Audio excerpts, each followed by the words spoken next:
62 years ago, Uhuru Kenyatta was born from the family of the first president of Kenya, Jomo Kenyatta.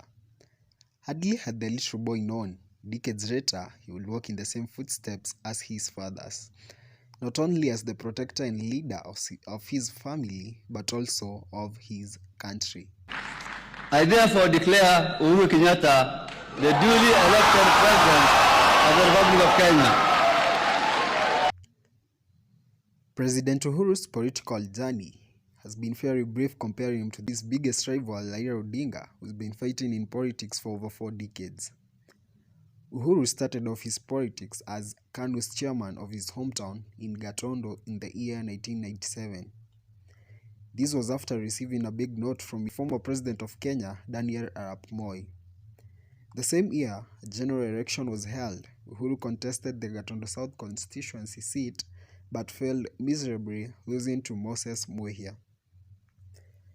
This rejection killed his spirits and he resolved to quit in politics, but President Moi was still intent on preparing him to the national political arena. He plucked Kenyatta from the family business where he had retreated and appointed him the new chairman of the Kenya Tourism Board, where he had worked closely with Nicholas Biwott, who was a confidant of the president for the better part of his 24 years regime. At the time, Uhuru Muigai Kenyatta was only 38 years old, but was apparently undergoing more intensive training. In October 2001, under unique circumstances, Mark Tao, one of the nominated members of parliament, then was asked to step down in favor of Uhuru. Soon after, without regard for his political inexperience, Moi appointed him the cabinet minister for local government.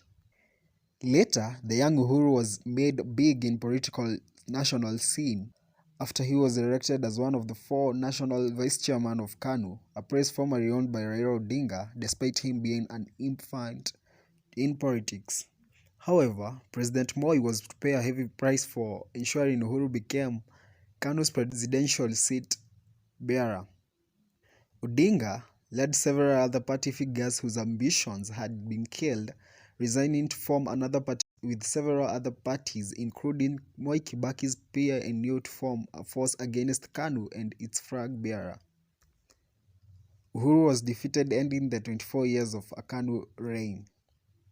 Though beaten in the national election, Kenyatta defeated Nicholas Biwott in the contest for KANU chairmanship in 2005. As a leader, he had to cross paths with Raila Odinga during referendum campaigns against draft constitution in 2005. KANU teamed up with Odinga's LDP to form ODM. This saw Kenyans humiliate the government by rejecting the draft constitution by a huge margin. In 2007, Kenyatta, being the leader of opposition, did the unthinkable by withdrawing from the elections and backed Moi Kibaki for re-election. He was to be in the contest of State House battle alongside Kibaki and Raila of ODM, but after joining Kibaki, Raila was left alone to fight Kibaki with his running mate William Ruto, who is the current president of the Republic of Kenya. In 2007, election was seriously disputed, resulting to violence of high levels across the nation, a situation that eventually led to the birth of a coalition government. After the agreement with Odinga, Kibaki named Uhuru the Deputy Prime Minister and Minister of Trade in 2008 as part of the Grand Coalition government. He later became the Minister for Finance. The ghost of International Criminal Court was still in shadows. Uhuru and his running mate William Ruto and 4 others were accused of committing crimes against humanity in the 2007 election violence. Despite that, he clung to his post as Deputy Prime Minister, only resigning as Minister of Finance on confirmation of their charges at The Hague. The ICC ghost eventually brought Uhuru and Ruto together, who would come to win the 2013 presidential seat. Uhuru dumped KANU to form the National Alliance and teamed up with the Ruto's party to form Jubilee Party, which saw him declared the winner of the 2013 election. He was later re-elected with the same party in 2017. I therefore declare Uhuru Kenyatta the duly elected president of the Republic of Kenya. Odinga, all-time opposition leader, had tried to nullify both of his elections in vain.